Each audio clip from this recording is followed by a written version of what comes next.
যদি জিগাই আপনি যে মুসলমান হইলেন কলেমা পাঠ করছেন কার কাছে, কয় আমাগো মক্তবের হুজুরের কাছে। তাহলে তো হুজুরের কাছে কলেমা পড়তে পায় না, তার মা বাপই পড়াইছে, মাদ্রাসায় পড়ছি, বইয়ের থেকে পড়ছি, বইয়ের থেকে মাদ্রাসা থেকে মৌলভী সাহেবের কাছ থেকে মক্তবের কাছ থেকে কলেমা পাঠ করার কথা আল্লাহ বলে না। আল্লাহ বলছে তুমি আমার প্রেরিত রসুলের কাছে তুমি কলেমা পাঠ করো। তাই আল্লাহ কোরআনে সূরা ইব্রাহিমের 4 নম্বর আয়াতে বলছেন, আমি প্রত্যেক জাতি প্রত্যেক ভাষায় আমার রসুল প্রেরণ করেছি, আমার রসুল প্রেরণ করেছি আমার নিদর্শন সমূহকে বর্ণনা করার জন্য। পৃথিবীতে যত জাতি আছে, যত ভাষা আছে, প্রত্যেক জাতিতে প্রত্যেক ভাষায় আল্লাহ রসুল প্রেরণ করেছেন এবং সেই রসুল চলমান বহমান, সে সর্বক্ষণ প্রেজেন্ট। তার কাছে যাইয়া রবের এই দিদারের আত্মশুদ্ধির নিজেকে চেনার জানার শিক্ষা অর্জন করতে আমার শ্রদ্ধাভাজন এবং গুণীজন যাহারাই আছেন সকলের প্রতি আমার সালাম। আসসালামু আলাইকুম ওয়া রাহমাতুল্লাহি ওয়া বারাকাতুহু।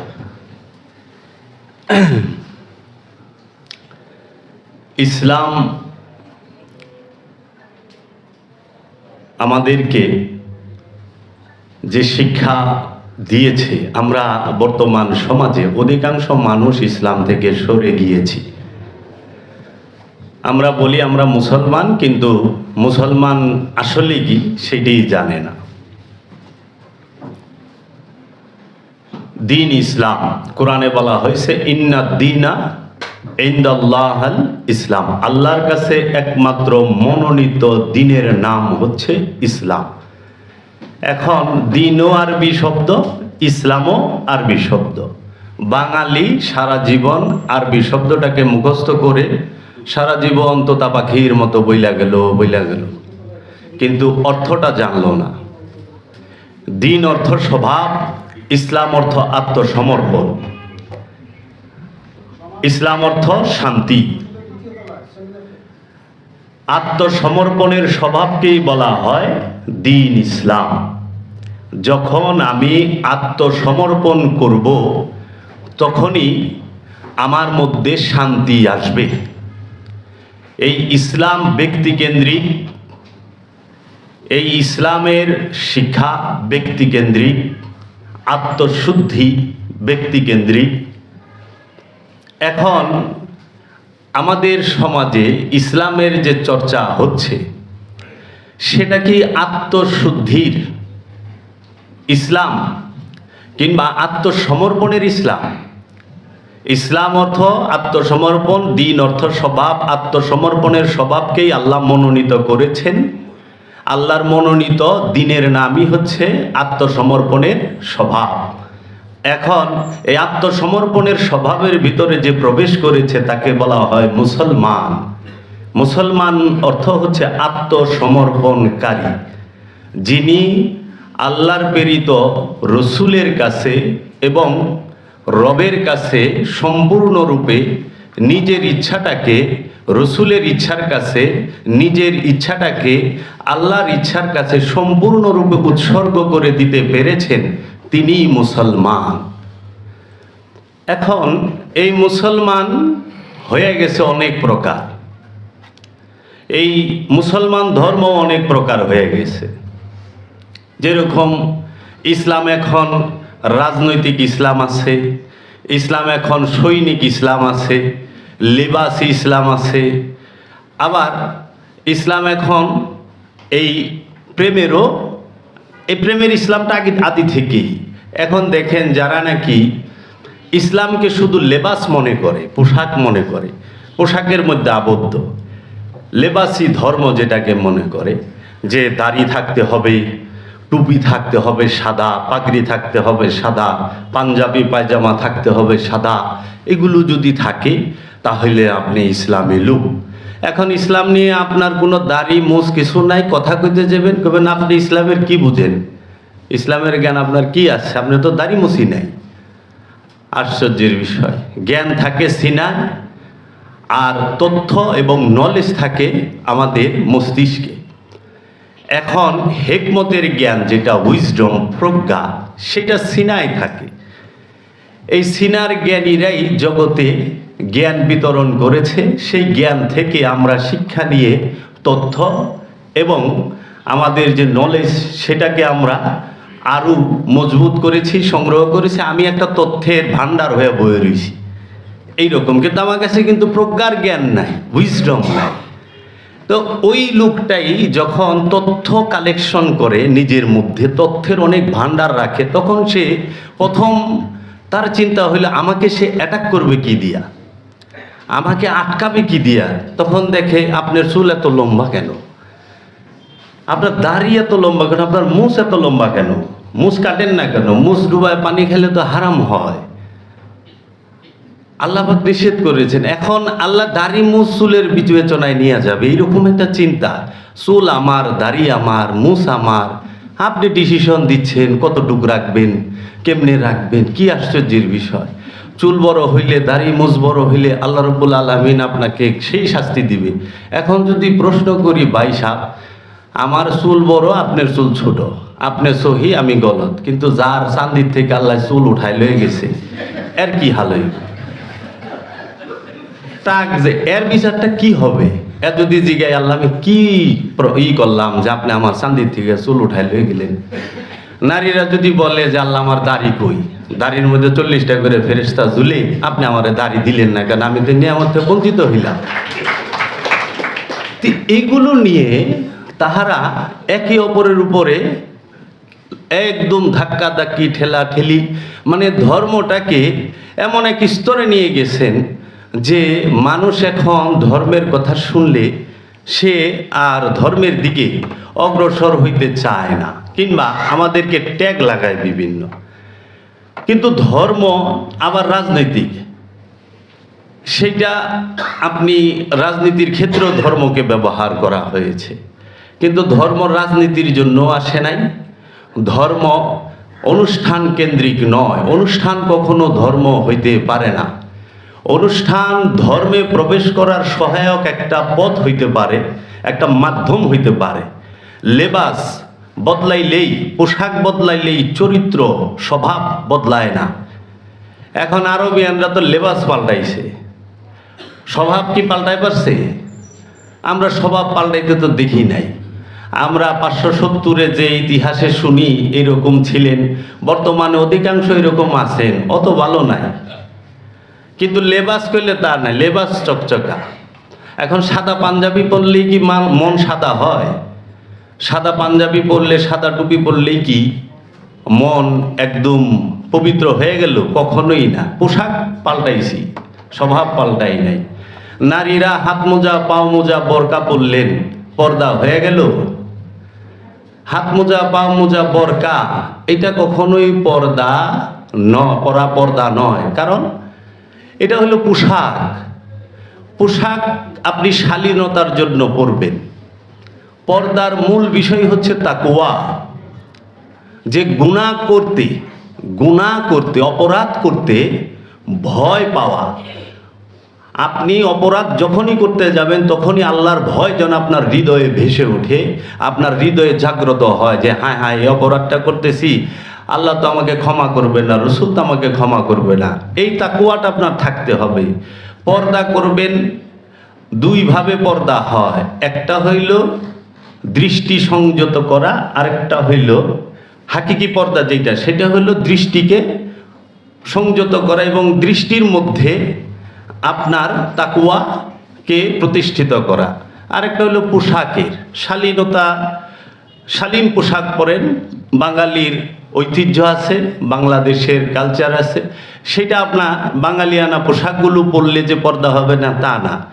যদি পর্দা নিয়ে গভীর বিশ্লেষণ করেন, আপনি তাকিয়ে দেখবেন কাপড় আবিষ্কার করেছে চীন। এখন আল্লাহ রাব্বুল আলামিন পর্দার কথা আদম নবীর সময় থেকেই আছে, পূর্ববর্তী নবীদের সময় থেকেই আছে, এমন যেন মহানবীর সময়ে। তা এখন আদম নবী কাপড় ছাড়া হাঁটলো, মা হাওয়া কাপড় ছাড়া হাঁটলো, অন্য অন্য অনেক নবী রাসূলরা কিন্তু কাপড় ছাড়াই থাকছে, ওই সময় কাপড় আবিষ্কার হয় নাই। যেই মাত্র চীন কাপড় আবিষ্কার করলো, আমাকে ওই মৌলবাদী মানুষগুলো কয়ে দিল যে পর্দা কিন্তু হাত মোজা, পাও মোজা ফরজ, বোরকা পরতে হবে। এই যে জিনিসটা, তাহলে চীন আবিষ্কার করার পর আল্লাহ এই কথা কইল কেন? আল্লাহ জান্নাত থেকে কেন আমাদের জন্য কাপড় পাঠাইলো না? হাসরের মাঠে আমরা উলঙ্গ উঠুম, কিন্তু জান্নাতে কাপড় পিন্দা হইয়া থাকুম, বইয়া থাকুম। এই যে বিষয়গুলো, এর মূল তত্ত্বগুলো আমাদের এইগুলো গবেষণা করতে হবে যে আসলে পর্দা কোনটা খুঁজা বাইর করি। এখন দেখি মূল পর্দাটা হচ্ছে দৃষ্টিকে সংযত করা, মস্তিষ্ককে সংযত করা। দৃষ্টি এবং মস্তিষ্ক যার সুন্দর, তার মধ্যে সব সময় পর্দা আছে। সেই ইউরোপে থাকলেও সমস্যা হবে না। তাই বর্তমানে আমরা দেখলাম বাংলাদেশে অনেক ভাস্কর্য মূর্তি ভাঙা হলো, অনেক কিছু। কেন? শিরক হয়। তো সবই তো বাংলেন, বাংলাদেশ শিরক মুক্ত হয়েছে? মূর্তির সাথে শিরক থাকে না তো। শিরক থাকে যখন মানুষের অন্তরে, কলবে, মনে খান্নাসরূপী শয়তান থাকে, মানে কামনা বাসনা অবস্থান করে যতক্ষণ মানুষের প্রাণের সাথে, নফসের সাথে, তখনই সে শিরকে ডুইবা থাকে। এই শিরক থেকে মুক্ত হওয়ার জন্য রব্বুল আলামিন বললেন যে তোমরা তোমাদের অন্তর থেকে খান্নাসরূপী শয়তানকে তাড়িয়ে দাও, তোমরা শিরক মুক্ত। আর নইলে তোমরা শিরকে ডুবে আছো। এখন আমরা যে ধর্ম নিয়ে মারামারি, হানাহানি করি, এই বর্তমানে বাংলাদেশে ধর্ম নিয়ে সবচেয়ে বেশি মারামারি। সেটা হলো সূরা ইখলাসে, কুল হুয়াল্লাহু আহাদ, আল্লাহ একক, অখণ্ড, অদ্বিতীয়, স্বয়ংভূ সত্তা। আল্লাহুস সামাদ, আল্লাহ মহা নিরপেক্ষ। মহাটা নাই, সেটা আমরা সর্বশ্রেষ্ঠ বলার জন্য, কিন্তু সামাদ শব্দের অর্থ নিরপেক্ষ। আল্লাহ নিরপেক্ষ। তাহলে আল্লাহ নিরপেক্ষ, আল্লাহর প্রেরিত রসুল যিনি, তিনি কি পক্ষের? তিনিও তো নিরপেক্ষ। আল্লাহর প্রেরিত বাণী আল কোরআন, সেটাও তো নিরপেক্ষ। এখন এরা আল্লাহরও পক্ষের বানায় দেয়। আল্লাহ মুসলমানগো পক্ষে, আর কেউর পক্ষে নাই। এইটা হ্যাঁ, সেই মুসলমানের পক্ষে যিনি আত্মসমর্পণের মুসলমান, কিন্তু এই গরু খাওয়া মুসলমান, জন্মগত মুসলমান, আনুষ্ঠানের মুসলমান, সুন্নতে খাতনা দেওয়ার মুসলমানের সাথে আল্লাহ থাকে না। আল্লাহ থাকে আত্মসমর্পণকারী যে মুসলমান, তার সাথে। তো বর্তমান সমাজে আমরা বেশিরভাগ হলো জন্মগত মুসলমান, বাবা মা মুসলমান, তার ঘরের থেকে আমরা জন্মাইছি, আমরাও মুসলমান। কিন্তু মুসলমান তখনই হয় যখন রসুলের কাছে আত্মসমর্পণ করে, রসুলের কাছে কলেমা পাঠ করে। তা আপনারা যদি জিজ্ঞাসা, আপনি যে মুসলমান হইলেন, কলেমা পাঠ করছেন কার কাছে? কয় আমাগো মক্তবের হুজুরের কাছে। তা আল্লাহ তো হুজুরের কাছে কলেমা পড়তে কয় নাই, কয় মা বাপেই পড়াইছে। মাদ্রাসায় পড়ছি, বইয়ের থেকে পড়ছি, বইয়ের থেকে, মাদ্রাসার থেকে, মৌলবী সাহেবের কাছ থেকে, মক্তবের কাছ থেকে কলেমা পাঠ করার কথা আল্লাহ বলে নাই। আল্লাহ বলছে তুমি আমার প্রেরিত রসুলের কাছে তুমি কলেমা পাঠ করো। তাই আল্লাহ কোরআনে সূরা ইব্রাহিমের 4 নম্বর আয়াতে বলছেন, আমি প্রত্যেক জাতিতে, প্রত্যেক ভাষায় আমার রসুল প্রেরণ করেছি। আমার রসুল প্রেরণ করেছি আমার নিদর্শন সমূহকে বর্ণনা করার জন্য। পৃথিবীতে যত জাতি আছে, যত ভাষা আছে, প্রত্যেক জাতিতে, প্রত্যেক ভাষায় আল্লাহ রসুল প্রেরণ করেছেন, এবং সেই রসুল চলমান, বহমান, সে সর্বক্ষণ প্রেজেন্ট।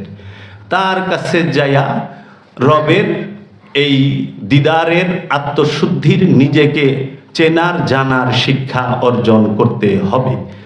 সেই ইসলামকে স্বার্থের জন্য বাদ দিয়া এখন কি করতেছে? আপনার পুঁজিবাদী ইসলাম, বস্তুবাদী ইসলাম, শৈল্পিক ধর্ম, সেটা পালন করতেছে। শুধু অনুষ্ঠান আর অনুষ্ঠান, অনুষ্ঠান আর অনুষ্ঠান।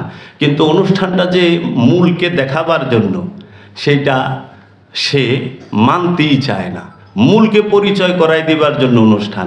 এখন ঢোল বাজাইলে আরেকজনে কয় যে আমরা এখন নামাজ পড়ুম, ঢোল বাজান যাইব না আপনার মন্দিরে।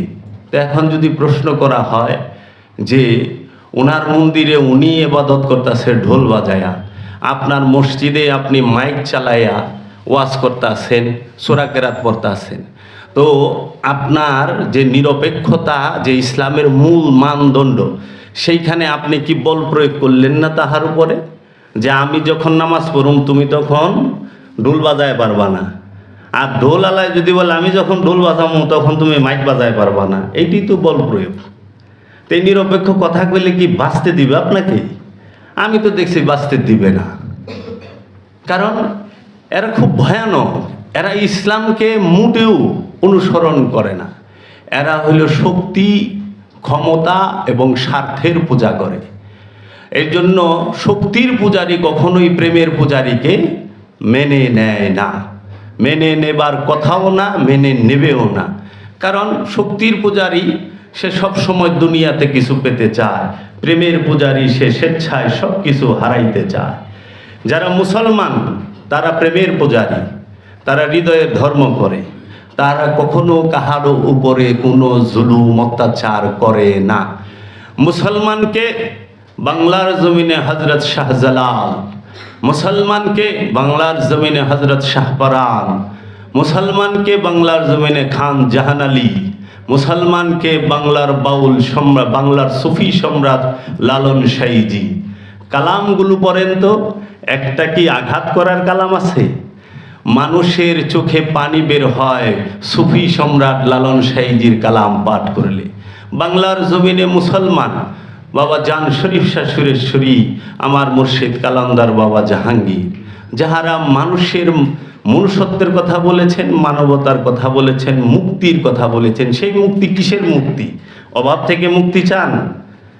মানুষ বলে যে আল্লাহ আমাদের মুক্ত করো, মুক্তি দাও। কিসের মুক্তি দিবে? আগে এইটা তো ক্লিয়ার করেন। আপনি কি ঋণ থেকে মুক্তি চান? আপনি কি অভাব থেকে মুক্তি চান? আপনি কি এই যে আপনার রোগ শোক সেটা থেকে মুক্তি চান? না, মানুষের মুক্তি চাইতে হবে খান্নাস রূপী শয়তান থেকে, ষড়রিপু থেকে। এই ষড়রিপু থেকে মানুষ আমাদের মুসলমানদের মধ্যে মূলও খেয়াল করে না। আপনি দেখেন একটা অলির দরবারে যখন ওরস হয়, নারী পুরুষ পাশাপাশি বৈশা থাকে, কাওয়ালি সামা সঙ্গীত হয়, শোনে। এটা বিরাট বড় বেদাত, গুনাহ, অনেক বড় গুনাহ, পর্দা নাই। কিন্তু মানুষ খেয়াল করে না, হজ করতে গেলে কাবা শরীফে পুরুষ 2 টুকরা শিলি ছাড়া কাপড় পরে, নারী 3 টুকরা শিলি ছাড়া কাপড় পরে। মেয়েদের জন্য 3 টুকরা, পুরুষের জন্য, নরের জন্য 2 টুকরা। একত্রে একসাথে কাবা ঘরকে তোয়াব করতেছে এবং হাজারো আসফাতকে চুম্বন করার জন্য হুড়াহুড়ি করতেছে। মৌলভী সাহেব ওখানে তো ফতোয়া ওঠান না, এই জায়গায় নারী পুরুষ একসাথে, পর্দা নাই। হ্যাঁ, এখানে নারী পুরুষ আলাদা করেন, খালি পীরের দরবারে পর্দা নাই, চোখে দেখেন না। এই যে বিষয়গুলো এরা মূল জায়গায়ও খেয়াল করে না যে আচ্ছা এটার একটু সমাধান দেন তো আপনারা, যে কাবা ঘরের ভিতরে কেন নারী পুরুষ এই বাড়ি থেকে এত সুন্দর হিজাব বোরকা কাপড় পরে গেছে, ছেলেরা পাগড়ি পাঞ্জাবি টুপি পায়জামা পরে গেছে, ওইখানে যাওয়ার পরে বলে সব খোলেন, যান এহেরামের কাপড় পরে আসেন। এহেরামের কাপড় শিলি ছাড়া, শিলি থাকলে এহেরামের কাপড় হবে না। 2 টুকরা ছেলেরা, একটা উপরে গায়ে আর একটা নিচে বাঁধে, মেয়েরা 3 টুকরা, শিলি নাই। সারা বিশ্বের সকল দেশের মুসলমানরা ওইখানে যাইয়া হজ করতেছে, ওইটা লইয়া কোনো কিছু দেখে না। বাংলাদেশের ডোল বাজাইয়া গান গায় দরবারে, এর লেগে মাজার ভাঙতে হবে, দরবার ভাঙতে হবে, খানকা ভাঙতে হবে। কিন্তু সৌদি আরবে যে নাইট ক্লাব খুলছে, সিনেমা হল খুলছে, বার খুলছে, এইগুলা লইয়া বাংলাদেশের একটা মৌলবী পর্যন্ত কথা কয় নাই। এখন আমরা যখন বলি যে ইসলামের মূল বিষয়টা সুফিরা ধারণ করে, কোরআনের 4টা মূলনীতি আছে। কোরআনের মধ্যে রেসালাত মানে গুরুবাদ, কেয়ামাত মানে জন্মান্তরবাদ, আরেকটা হইল সুফিবাদ যেটা এলমে তাসাউফ, এলমে লাদুনি, আরেকটা হইল দায়মি সালাত, সর্বক্ষণ রসুলের সাথে এবং রবের সাথে সংযোগ যোগাযোগ প্রচেষ্টার অপর নামই দায়মি সালাত। এই সর্বক্ষণ রসুলের সাথে এবং রবের সাথে সংযোগ যোগাযোগ প্রচেষ্টার অপর নামই সালাত। তো ইসলামী সাম্য এবং ইসলামী সাম্যবাদ যদি এই দেশে প্রতিষ্ঠিত করতে চাই, আমরা যদি মনে করি যে মুসলমান আমরা একত্রে বসবাস করব, তাহলে আমাদের এই 4টার প্রতি আস্থাও থাকতে হবে এবং এই 4টাকে অনুসরণও করতে হবে, মেনে নিতে হবে, নিজের জীবনের মধ্যে রাখতেও হবে। এখন আমাদের এই সমাজের ভেতরে পরমত সহিষ্ণুতার স্থানটা নাই, অন্যের মতটাই সহ্য করতে পারে না। কিন্তু কোরআন সে কি বলছে? রসুলের কাছে যে আসছে, ইহুদি আসলে ইহুদির কথাটাও রসুল মন দিয়া শুনছে এবং তাকে উত্তর দিছে। এই পরমত সহিষ্ণুতা নাই। একটা আমার মতের বিরুদ্ধে একটা কথা হইলেই কয় তুই তো কাফের হয়ে গেছস, মোরতাদ হয়ে গেছস, তোর আর বেঁচে থাকার অধিকারই নাই। তা আমার যদি বেঁচে থাকার অধিকার না থাকে তা আল্লাহ আমারে মারে না কে? আপনারা বাইরে মারেন কে? আপনাকে এই অধিকার কে দিল? ওর বেঁচে থাকার অধিকার না, ওর বাইরে মেরে ফেলাও। আপনারা মারবেন কেন? আল্লাহ আমার অক্সিজেনটা বন্ধ করে দিলেই তো হয়। আমি বাতাস নিচ্ছি, ছাড়ছি, ছাড়তে না পারলেও মরিয়া যাবো, নিতে না পারলেও মরিয়া যাবো। ছোট্ট একটা কাম আল্লাহ করে দিলেই হয় না। তারা দল টল জুগাইয়া মসজিদের মাইক দিয়ে অ্যালাউন্স কইরা আয়া বললো আমার বাড়িতে, বাইরে বাইঙ্গে আগুন ধরাইয়া মনে করেন এখন অলি আল্লাহ দরবার থেকে কোরআনের পাখি যারা বলে নিজেদেরকে, এই যারা নাকি সৈনিক ধর্মটা করে, যারা নাকি বস্তুবাদী ধর্মটা করে, স্বার্থের ধর্মটা করে, ক্ষমতার পূজা করে, ধর্মকে রাজনৈতিকভাবে ব্যবহার করে, রাজনৈতিক ধর্ম করে, তারা কি করলো? সুফিদের দরবারে যায়া, মন্দিরে যায়া, কিংবা অন্য অন্য যারা মুক্তমনা মানুষ তাদের এখানে যায়, সুফিদের দরবারে আক্রমণ করে কি করলো?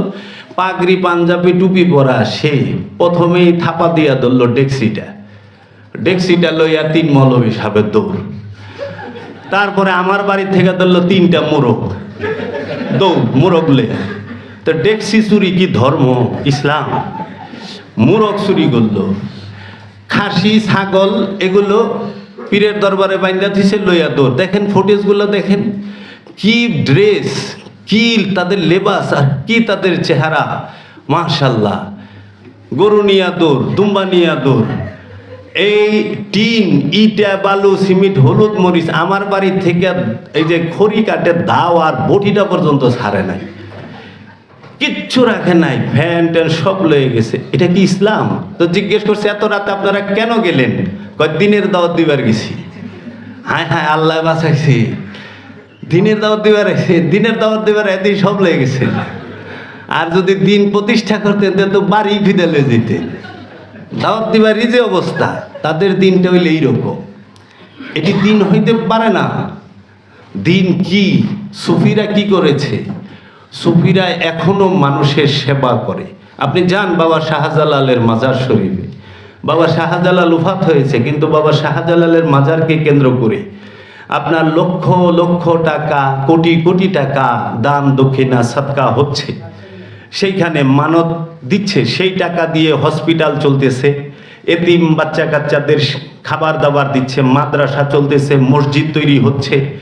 এইরকম জনকল্যাণে অনেক কিছু হচ্ছে। ঢাকা শহরে আপনি যান শাহ আলী বাবার মাজারে, গোলাপ শাহর মাজারে, এই টাকাগুলো তো জনকল্যাণেই ব্যবহার হয়। তাহলে সুফিরা মানুষের সেবা করে।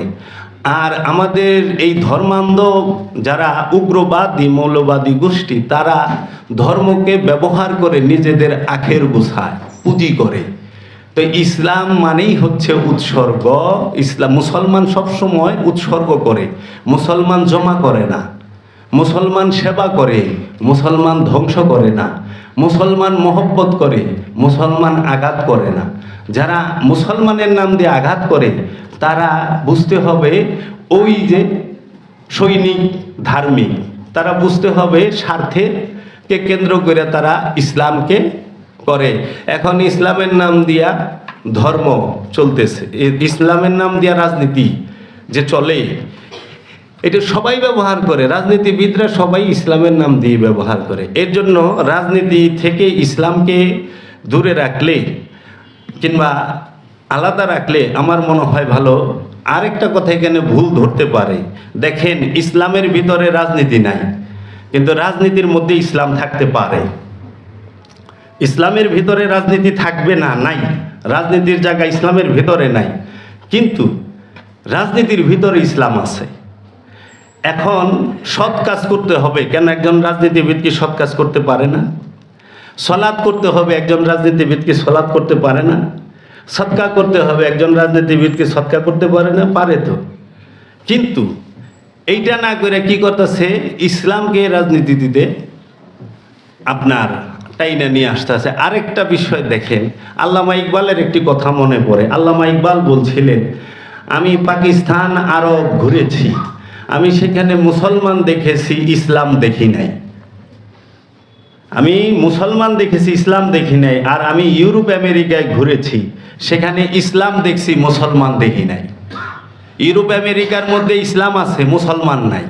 কারণ ওরা মানুষকে এইভাবে জোর জবরদস্তি করে মানুষের যে ব্যক্তি স্বাধীনতা সেটাকে হরণ করে না, এবং তাদের কাজ যখন বলে 11টায় হবে 11টাই হবে, 11:30টায় করে না।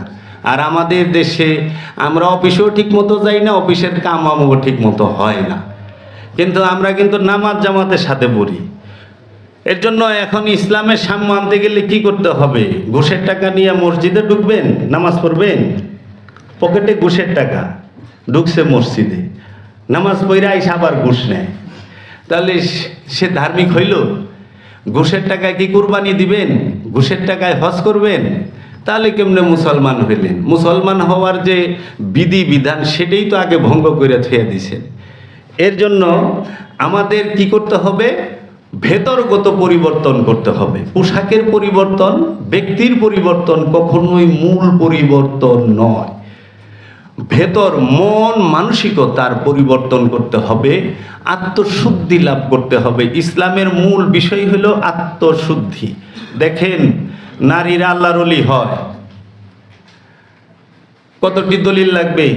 মা হাজেরা আল্লাহর ওলি, ইসমাইল নবীর মাতা, ইব্রাহিম নবীর স্ত্রী, তার সাথে আল্লাহ সরাসরি কথা বলছে। মা মরিয়ম আল্লাহর ওলি, তার সাথে আল্লাহ সরাসরি কথা বলছে, কোরআন দলিল বলে নাই? কিন্তু বর্তমান সমাজে নারীদেরকে ইসলাম থেকে একদম সামাজিক যে ইসলামের ভেতরে নারীরা মসজিদে যায় নামাজ পড়তে পারবে না। সারা মাস নারী রোজা রাখবো, কিন্তু ঈদের নামাজে আপনার স্ত্রী আপনার সাথে যাইতে পারবে না। অনেক ফতোয়া দিয়া দিব, কিন্তু এগুলার কোরআনের ভিতরে এগুলা নাই, এগুলা মানুষের তৈরি। তা আমাদের মূল বিষয়টা হবে এই সমাজের ভিতরে ইসলাম সম্পর্কে পড়াশোনার চর্চা নাই। কোরআনের বাংলা অর্থ কেউই, এই যে বর্তমান সমাজের ভিতরে যে যুব সমাজটা, এরা কোরআনের বাংলা অর্থটা যদি বারবার পড়ে, আরবিটা না, আরবি তো পড়বেই, কিন্তু আরবি পড়ায় শুধু সীমাবদ্ধ থাকে তারা, যে আরবি 1 হরফে 10 নেকি, ওই নেকির জন্য থাকে। কিন্তু না, কোরআনের বাংলাটা পড়েন, বুঝতে পারবেন যে ইসলাম কি, ইসলামের শিক্ষা কি। এর জন্য ভেতর পরিবর্তন করলে আমাদের পরিবার, ব্যক্তির পরিবর্তন আসবে। ভেতর পরিবর্তন করলে ভিতর সুন্দর করতে হবে। এর জন্য অবশ্যই দায়মি সালাত করতে হবে। আর এই সমাজে দায়মি সালাতের কথা শুনলে মৌলানা সাহেবরা খেপা যায়, অথচ কোরআন। এই সমাজে ধর্মনিরপেক্ষতার কথা শুনলে মৌলানারা খেপা যায়। ধর্মনিরপেক্ষতা কখনো ধর্মহীনতা নয়।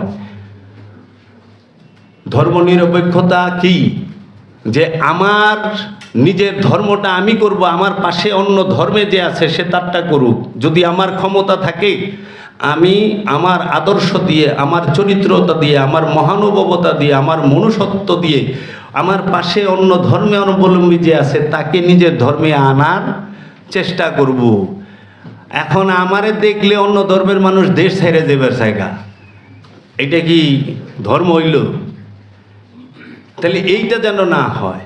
আজকে এই বাংলাদেশে একটা শ্রেণী, সবাই না, একটা শ্রেণী ধর্মকে তারা পুঁজি করে, তারা এই উগ্রবাদী এবং মৌলবাদী কায়দায় যে সমাজে বিশৃঙ্খলাটা তৈরি করেছে, তার জন্য সরকার মহোদয়কে, প্রশাসনকে সজাগ হতে হবে। এই 2-4 লক্ষ, 2-4-10 লক্ষ মানুষ এই মৌলবাদীদের ভিতরে যে তাহারাই যে ইসলামটাকে ক্যারি করে, ইসলামের মূল তারা কাণ্ডারি হয়ে গেছে, এজেন্ট হয়ে গেছে, তা কিন্তু নয়। বৃহৎ অংশ সুফিবাদের ভিতরে, এই সুফিদের ভিতরে বৈশা রয়েছে। সুফিরা শান্তিপ্রিয়, সুফিরা শান্তিতে বিশ্বাসী। এর জন্য তারা রাস্তায় নামে না। যদি তারা রাস্তায় নামে, বাংলাদেশের 3টা দরবারের মানুষ যদি রাস্তায় নামে, ঢাকা শহরে জায়গা হবে না। অনলি 3টা দরবারের মুরিদ, 3টা দরবারের মুরিদ। বাংলাদেশে এমন এক দরবার আছে যার বৎসরে গুরু দক্ষিণা উঠে, আজ থেকে তাও 10 বছর আগের কথা, এটা 2000 কোটি টাকা। চেহারাটা দেখে 2000 কোটি টাকা থাকলে গুরু দক্ষিণা দেয় পীরে। তাহলে মুরিদ কতখানি হইতে পারে? বছরে গুরু দক্ষিণা, এটা অন্য কিছু না, এটাকে নাজরানা বলা হয় আরবিতে। আরেক জায়গায় আসছে 1000 কোটি টাকা উঠে, এরকম ঠিকানা দিয়ে দিলাম, আবার মৌলবাদী রেখে দরবারে যায় পারে গা। এলে নাম কইলাম না, নাম কইতে পারি। তো কাজেই অসংখ্য দরবার আছে বাংলাদেশে। এই বাংলাদেশ, আচ্ছা একটা জিনিস বুঝতে পারি না, আরবের পোশাকটাকে বাংলাদেশে কেন জোর করে আনতে হইব? পাঞ্জাবিটা আরবের পোশাক। এখন আমি যদি প্যান্ট শার্ট পরি, আমি কি মুসলমান হইতে পারব না? প্যান্ট শার্টের সাথে, পোশাকের সাথে কি মুসলমানের, মুসল্লির কোনো সম্পর্ক আছে? আমি আপনাদেরকে দেখেন বিস্তারিত বলার নাই, আমি দলিল সহকারে বলতাম। মুসল্লির 8টা গুণ আছে। সূরা মারিজে, সূরা মারিজে যে 70 নম্বর সূরা, সেই সূরা মারিজের 8টা গুণের একটা গুণের সাথে দাড়ি টুপি পাঞ্জাবির কোনো সম্পর্ক নাই। সম্পর্ক হইল সব মনুষ্যত্ব, মহানুভবতার। তো কাজেই আপনারা এই আমাদের দেশের মধ্যে পাঞ্জাবি আনছেন, কিন্তু আরবের খাওয়া কি আনতে পারছেন? পাঞ্জাবি পরা সুন্নত, উঠে চড়াও তো সুন্নত। পাঞ্জাবি পরা সুন্নত, ঘোড়ায় চড়াও তো সুন্নত। মৌলানা সাহেবরা পাঞ্জাবি পাইরাম সব বললেন, কিন্তু একজনও একটা উট কিনা চইরা মনে করেন বাচ্চা বাইতুল মোকাররমায় উটটা বাইন্দা নামাজ পড়লেন না, যে রসুলের সুন্নত আদায় করলাম।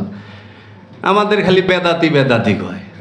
এই যে বেদাতি বেদাতি যে কন, বেদাত যদি দড়ি পুরা খুইলা যাব, সব সব বেদাত, A to Z বেদাতের মধ্যে আমরা বয়ে রয়েছি সমস্ত কিছু। কারণ রসুলের পরে এবং সাহাবাই কেরামদের পরে এই বেদাত আসছে। নব্য আবিষ্কার, নতুন আবিষ্কার। বেদাত 2 প্রকার, উত্তম বেদাত এবং খারাপ বেদাত। বেদাতে হাসানা, বেদাতে সাইয়া। তো এখন খালি কয় এই ডুল বাজান, এটা তো বেদাতি। মাজার পাকা করছেন বেদাতি, দরবার করছেন বেদাতি, এই আপনি এরা সব বেদাতি। আচ্ছা বেদাতি বেদাতি যে করেন, আপনি কি সহি? আপনি শুনলেও বেদাত আছে। কেউ উট কিনে না, সবাই যায় পালসার কিনে। পালসার মোটরসাইকেল কিনে না, মৌলানা সাহেব পালসার ব্যবহার করে না। বাংলাদেশে একজন মৌলানা সাহেব কিংবা একজনের দেখছেন যে উট কিনা সুন্নত আদায় করতেছে, উটের উপরে চড়ে আইতেছে যাইতেছে, ঘোড়ার উপরে চলছে, গাদা খচ্চরের উপরে উঠছে না। এরা কিনে মার্সিডিজ, BMW, প্যারাডো, এগুলা কিনে, এক্স করল্লা কিনে। তাইলে বেদাত যে কোন, আপনারা আগে এইগুলা ঠিক করেন। ভাত খান কেন? রুটি খান, রসুল রুটি খাইছে। 3 বেলা রুটি খাইবেন, খেজুর খান। তা আমার দেশের একটা নিজস্ব সংস্কৃতি আছে, কালচার আছে, আমার ঐতিহ্য আছে। আমি আমার দেশের সংস্কৃতি ব্যবহার করব। দেখেন, ভিন্নতা অনুষ্ঠানে থাকবেই। কোরআনের মূল বিষয় হইল যাইয়া এবাদতের স্থানে। ওই এক মৌলানা সাহেব এক লোকের ধরছিল, তো উনি আটকে গেছে, সহজ সরল মানুষ তো, কয় কি কোরআনে কুত্তার গোস্ত খাওয়া হারাম, এটা নাই, আমি ওখানে আপনাদের কুত্তার গোস্ত খাওয়াম। তাহলে আমরা যদি জিগেইতাম যে মৌলানা সাহেব, নামাজ পড়া আর খাওয়া দুইটা এক না। সলাত হইল এবাদতের অংশ, সিয়াম এবাদতের অংশ, আর পোশাক হইল আপনার চাহিদা অনুযায়ী আপনার অনুষ্ঠানের অংশ। পোশাক কখনো এবাদতের অংশ না। পোশাক নিয়ে ঠেলাঠেলি করে, খাবার নিয়ে ঠেলাঠেলি করে ধর্ম থেকে মানুষকে সরায় দিয়েন না। আমরা ধর্ম থেকে মানুষকে সরাই দিয়ে কি করছি? আমাদের স্বার্থ উদ্ধারের জন্য এই সমাজের মানুষকে এখন ধর্মকে নিয়ে রাজনীতির সাথে লাগাই দিছি। এখন আমরা বলি যে ধর্মের দোহাই দিয়া বাংলাদেশের সংস্কৃতি, ঐতিহ্য সব ধ্বংস করার চেষ্টায় লিপ্ত। আজকে দরবার যদি না থাকে, বাউল গান হতে দিচ্ছে না। গত সপ্তাহে একটা দরবার ভাঙছে। এই গত সপ্তাহে আমার বাড়িতে হামলা হইলে, আমাদের উপরে হামলা হইলে, আজ পর্যন্ত পুলিশ এবং সেনাবাহিনী স্পটে যাদের অস্ত্র সহ পাইল তাদের অ্যারেস্ট করলো না। আজ পর্যন্ত পুলিশ একবার এলাকায় ঘোরান দেয় নাই থানা থেকে, যা করছে আদালত থেকে। তাও আমরা হাজির হইয়া, যদি আমরা না হাজির হইতাম তারপরেও তো গেছিলাম। তাইলে অপরাধীর কি কোনো শাস্তি হবে না এই দেশে? একটা জুলুম অত্যাচারের কি শাস্তি হবে না? আপনি আপনারটা নিয়ে থাকেন, আমি আমারটা নিয়ে আসি। আমি তো বলি নাই আপনি এখানে আসেন, আপনার মন চাইলে আসবেন, না মন চাইলে না আসবেন। আমার মত আমি যতটুকু বুঝছি আমি প্রকাশ করছি। আমারটা আপনার ভালো লাগে নাই, আপনি আমাকে গ্রহণ করেন না, স্কিপ করেন, আমাকে বাদ দিয়ে দেন। কিন্তু আপনি আমাকে হত্যা করতে আসবেন কেন? আপনি একজনের সম্পদ লুট করতে আসবেন কেন? জি জি। তো কাজেই আমার শেষ কথাটা হইল সবার যে ইসলামের মধ্যে কোনো প্রকার বল প্রয়োগ, কোনো প্রকার এই আপনার যে খুনাখুনি, মারামারি, হত্যাকাণ্ড এগুলো নাই। ইসলাম প্রেমের ধর্ম, প্রেম আছে।